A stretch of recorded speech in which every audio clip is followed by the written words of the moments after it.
Morning students, welcome to our 2 day Sanskrit class of divine public school. आज हम पाठ 7 क्रिया पढ़ेंगे। तो क्रिया की परिभाषा हमने पाठ 6 में भी पढ़ी थी। तो और क्रिया हमने पढ़ी थी वर्तमान काल की, जिसे हम संस्कृत में लट लकार के नाम से जानते हैं। और अब हम पाठ 7 में क्रिया तो पढ़ रहे हैं, किंतु क्रिया हम पढ़ेंगे मध्यम पुरुष और उत्तम पुरुष की। पहले हमने 6 में प्रथम पुरुष की क्रिया पढ़ी थी और लकार था लट लकार यानी वर्तमान काल, और लकार तो वही है इसमें भी लट लकार, किंतु सिर्फ पुरुष अलग है। तो जब पुरुष अलग है तो उसके प्रत्यय चिन्ह भी अलग हो जाएंगे। तो आज हम इसमें मध्यम पुरुष और उत्तम पुरुष दोनों की ही क्रिया पढ़ेंगे। तो क्रिया की परिभाषा फिर भी मैं एक बार और बताना चाहूँगी कि कार्य, जिस शब्द से कार्य के होने या करने का पता चलता है उसे क्रिया कहते हैं। और इसी से बनता है एक और धातु, जो क्रिया का मूल रूप होता है वह धातु कहलाता है। तो धातु से ही क्रिया बनती हैं, तो इसलिए हमें उसमें से धातु पहचानना आना चाहिए। तो अब हम पढ़ते हैं मध्यम पुरुष और उत्तम पुरुष के वाक्य। त्वम पठसी, तुम पढ़ते हो, और अहम खादामी, मैं खाती हूँ। तुम पढ़ते हो, यहाँ पर जो त्वम है यह कर्ता है, या हम ऐसे कह लें कि यह सर्वनाम शब्द है। तो जो कर्ता जिस पुरुष का होता है उसी पुरुष की हमें क्रिया लगानी होती है। जैसे वहाँ पर पाठ 6 में हमने पढ़ा था कि सह या सा था, तो हमने उस क्रिया के पीछे ती लगाया था। अब हमारी धातु है पठ, तो हम पठ के पीछे हम मध्यम पुरुष पहले पढ़ लेते हैं। मैं पहले मध्यम पुरुष के बारे में बता देती हूँ कि जो भी धातु है उसके पीछे यदि सी, थ और थ लगा हुआ मिलेगा तो वह रहेगी मध्यम पुरुष के प्रत्यय। जैसे पठ धातु है और पठ के पीछे सी लगा तो यह मध्यम पुरुष एक वचन की क्रिया है। पठ धातु और थह लगा है तो पठतः बनेगा, तो यह होगा द्विवचन मध्यम पुरुष की क्रिया। और यदि पठ धातु और था लगा केवल तो वह होगा बहुवचन का रूप, मध्यम पुरुष बहुवचन की क्रिया रूप। तो इस प्रकार से और कर्ता हो जाएगा उसमें, जैसे एक वचन का है त्वम और पठसी, तो द्विवचन में युवाम हो जाएगा, युवाम पठतः, और बहुवचन में यूयम पठत हो जाएगा। तो यदि कर्ता वचन और पुरुष के अनुसार हमें लगाने होते हैं कि कर्ता देखना है हमें, कर्ता जिस वचन और पुरुष का है क्रिया भी हमें उसी वचन और पुरुष की लगानी है। ऐसे ही अहम खादामी, मैं खाती हूँ, जो ये अहम है यह उत्तम पुरुष का कर्ता है, और ये खादामी खाद धातु से बना है खादामी, और इसका उत्तम पुरुष एक वचन का जो प्रत्यय है वह है आमी। यदि द्विवचन का होता तो कर्ता हो जाता आवाम और क्रिया के पीछे वह जुड़ता, धातु के पीछे वह जुड़ता, तो बन जाता आवाम खादावह। और यदि वयम होता कर्ता बहुवचन का, उत्तम पुरुष बहुवचन का, तो धातु के पीछे मह प्रत्यय जुड़ता और बन जाता अहम खादामह। इस प्रकार से हमें पुरुष का ध्यान रखना है। तो त्वम पढ़सी, तुम पढ़ते हो, अहम खादामी, मैं खाती हूँ। संस्कृत में वह के लिए प्रथम पुरुष, तुम के लिए मध्यम पुरुष और मैं के लिए उत्तम पुरुष का प्रयोग होता है।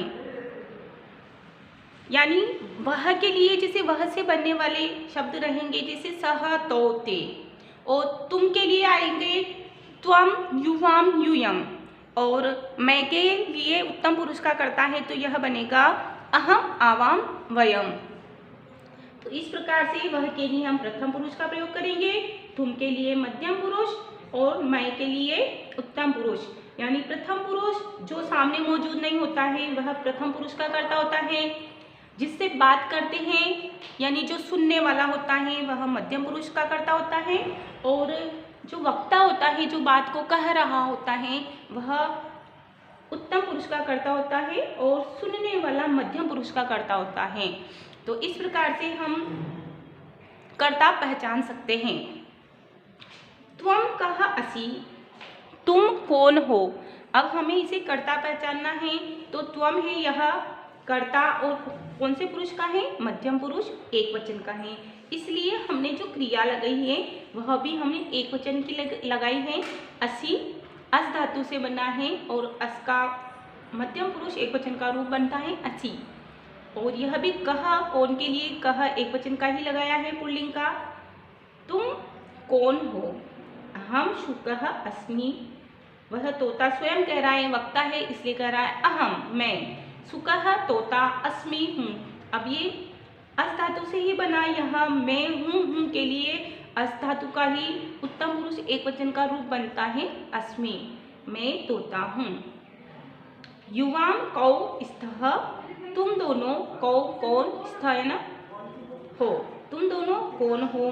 अब युवाम मध्यम पुरुष द्विवचन का करता है, इसलिए यह क्रिया भी द्विवचन की लगी है और ये कौन के लिए भी द्विवचन का रूप ही लगा है पुल्लिंग का। आवाम शुको स्वः, हम दोनों। अब जो वक्ता है वह द्विवचन के हो गए हैं, वक्ता दोनों कह रहे हैं हम दोनों। शुको यह भी द्विवचन का हो गया, कौ के स्थान पर शुको हो गया द्विवचन का रूप पुल्लिंग का। और स्वः हम दोनों तोते हैं। यूयम के स्थः, तुम सब कौन हो। तो यूयम मध्यम पुरुष बहुवचन का करता, तो ये पूरा ही वाक्य मध्यम पुरुष का है।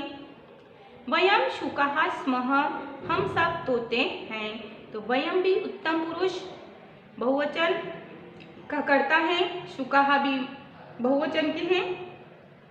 स्मः धातु जो है यह उत्तम पुरुष बहुवचन की है। तो इस प्रकार से पूरा वाक्य एक ही वचन और पुरुष का है, हम सब तोते हैं। मध्यम पुरुष तथा उत्तम पुरुष की क्रिया के प्रत्यय एक बार पुनः पढ़ते हैं। मैंने अभी आपको समझाया था, एक वचन, द्विवचन, बहुवचन, यह तो हुए वचन। अब एक पुरुष हैं, ये मध्यम पुरुष और ये है उत्तम पुरुष। यानी मध्यम पुरुष की जो धातु रहेगी, यानी मध्यम पुरुष के जो प्रत्यय रहेंगे वह ये रहेंगे असि, अथः, अथ। यानी धातु जो रहेगी वह धातु हमने ली जैसे पठ, पठ सरल पढ़ती है इसलिए पठ से समझा रही हूँ मैं आपको। पठ धातु है, पठ पे हलंत लगा हुआ रहता है और हलंत जब, हलंत का अर्थ होता है कि वह जो शब्द है वह आधा है और जब ये अस्वर उसमें मिल जाता है तो पूरा हो जाता है। तो पठ इस प्रकार से पूरा हो गया और उसके पीछे जुड़ गया सी, तो इस प्रकार से उसका रूप बन गया पठ सी। द्विवचन में उसका प्रत्यय जुड़ेगा अथः, तो ऐसे ही ठ पूरा हो गया, अ जुड़ करके सब में अ पूरा हो जाएगा, अ जुड़ने से ठ पूरा हो जाएगा और सिर्फ पीछे क्या जुड़ जाएगा थ, तो बन जाएगा पठथः। और ऐसे ही यहाँ पे बन जाएगा थ, पठथ। तो इस प्रकार से पठ धातु से मध्यम पुरुष के रूप हो जाएंगे पठसी, पठथः, पठत। अब धातु कौन सी भी हो, सिर्फ हमें याद रखना है कि मध्यम पुरुष में ये प्रत्यय जुड़ेंगे, ये मध्यम पुरुष के प्रत्यय हैं। लभ धातु ली है तो बन जाएगा लभसी, लभतः, लभत। वद धातु है तो वदसी, वदतः, वदत। अब धातु जो धातु यही है उसी धातु को हम इसमें लेते हैं तो इसके रूप बन जाएंगे उत्तम पुरुष में। उत्तम पुरुष के प्रत्यय आपको ये जोड़ना है, आपको याद रखना है ये उत्तम पुरुष के। प्रथम पुरुष के थे ती, तह, अंति, मध्यम पुरुष के हैं असि, अथः, अथ और उत्तम पुरुष के हैं आमी, आवह, आमह। जब ठ में आ मिलाएंगे तो बन जाएगा ठा और मी जुड़ जाएगा बन जाएगा पठामी। पठ धातु है, आ जुड़ गया उसमें तो पट्ठा बन गया और वह जुड़ जाएगा पठावह और ऐसे ही बनेगा पठामह। तो यदि ये तो प्रत्यय जोड़ने हैं मध्यम पुरुष और उत्तम पुरुष के, जो भी धातु रहेगी उसके साथ में तो उसके रूप बन जाएंगे एक वचन, द्विवचन और बहुवचन के। तो इस प्रकार से यह प्रत्यय याद करने से हमें यह फायदा है कि कौन सी भी धातु यदि दी हुई हो और उसके रूप बनाने के लिए कहा जाए तो हम आसानी से उसके रूप बना सकते हैं। और सिर्फ उस धातु का अर्थ याद कर लो, यदि आपने अर्थ याद कर लिया तो उससे बने हुए रूप का अर्थ आपको आसानी से समझ में आ जाएगा। तो हमें मध्यम पुरुष उत्तम पुरुष के रूप भी अच्छी तरह से समझ में आए होंगे आपको। और अब हम उनके वाक्य पढ़ते हैं। त्वम लिखसी, तुम लिखते हो। अब हमारा कर्ता मध्यम पुरुष एक वचन का त्वम है, तो हमने त्वम ले लिया, त्वम लिखसी। पहले हम मध्यम पुरुष के तीनों वचन पढ़ेंगे। तो त्वम मध्यम पुरुष का एक वचन का कर्ता है और क्रिया रहेगी उसकी लिखसी, तो यह हो जाएगा तुम लिखते हो। और यह सी प्रत्यय जुड़ा है, इसलिए यह बना लिखसी, तुम लिखते हो। ऐसे द्विवचन का कर्ता है मध्यम पुरुष का युवाम, तो हमारा द्विवचन का रूप बनता है था प्रत्यय जोड़ने से लिखतः, तुम दोनों लिखते हो। और ऐसे ही बहुवचन का बनेगा यूयम लिखत, तुम सब लिखते हो। तो एक वचन का कर्ता मध्यम पुरुष का त्वम, द्विवचन का युवाम और बहुवचन का यूयम। तुम दोनों, तुम सब, यानी जिससे हम बात कर रहे हैं, सामने कोई भी बैठा है तो हम उससे कह रहे हैं ना तुम दोनों, तुम सब, तो वह कहलाते हैं श्रोता, जिससे बात की जा रही है या जो सुनने वाला होता है। तो इसमें आता है तुम से बनने वाले शब्द तुम दोनों, तुम सब। और एक वचन की क्रिया के पीछे लगेगा धातु के पीछे सी, थ द्विवचन के साथ लगेगा और बहुवचन के साथ लगेगा थ।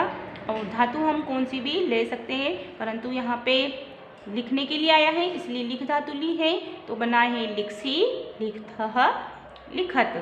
अब हम पढ़ते हैं उत्तम पुरुष के कर्ता और क्रिया के बारे में। पुरुष के कर्ता है अहम, आवाम और बहुवचन में होता है वयम।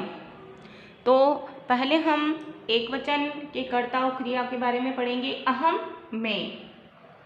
और यह जो है आमी इसका प्रत्यय है, हमने ऊपर पढ़ा था कि आमी, आवह, आमह इसके प्रत्यय चिन्ह होते हैं।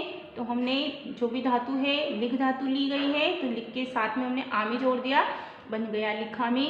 और वक्ता स्वयं कह रहा है, एक वचन का है वह, तो कह रहा है मैं लिखता हूँ या मैं लिखती हूँ। अब ये अहम है, यह हम पुल्लिंग का वाक्य भी बना सकते हैं, किंतु चित्र में हमारे सामने लड़की का चित्र है, इसलिए मैं, वह लड़की स्वयं कह रही है तो मैं लिखती हूँ ऐसा बोलेंगे। यदि मान लीजिए यहाँ बालक का चित्र होता तो यहाँ अर्थ वाक्य वही रहेगा, किंतु अर्थ चेंज हो जाएगा, मैं लिखता हूँ ऐसा हो जाता। तो यानी उत्तम पुरुष के कर्ता जो होते हैं, चाहे वह पुल्लिंग का हो स्त्रीलिंग का हो, दोनों के लिए अहम लगेगा। यदि एक वचन का पुल्लिंग का है तो अहम, द्विवचन का भी होगा तो आवाम हो जाएगा, और बहुवचन का होगा तब भी वयम होगा। सिर्फ हमें चित्र देख करके उसके अनुसार हमें अर्थ लगाना है। अब अहम लिखामी, मैं लिखती हूँ, वह बालिका कह रही है मैं लिखती हूँ या मैं लिख रही हूँ। और द्विवचन का उत्तम पुरुष का कर्ता होता है आवाम, हम दोनों, और लिखावह, और लिख धातु से बना है, इसका प्रत्यय आव प्रत्यय, आवह प्रत्यय है, इसलिए हमने यहाँ पे आवह जोड़ने से बना है लिखावह। हम पुरुष बहुवचन का कर्ता है वयम, और उत्तम पुरुष एक बहुवचन का कर्ता है वयम, और वयम का अर्थ होता है हम सब। जब कर्ता बहुवचन का है तो ऐसी स्थिति में क्रिया भी हमें बहुवचन की लगाना है, क्रिया हमारे नियम के अनुसार। तो हमने क्रिया यहाँ ली है बहुवचन की, वयम लिखामह, हम सब लिखते हैं, क्योंकि यह आमह इसका प्रत्यय है बहुवचन का। तो इस प्रकार से आज हमने उत्तम पुरुष और मध्यम पुरुष दोनों के ही कर्ता और क्रिया के बारे में पढ़ा। कल हम पुनः इन्हीं के बारे में पढ़ेंगे। तो तब तक आप जो पढ़ाया गया है उसी का अभ्यास करें। धन्यवाद।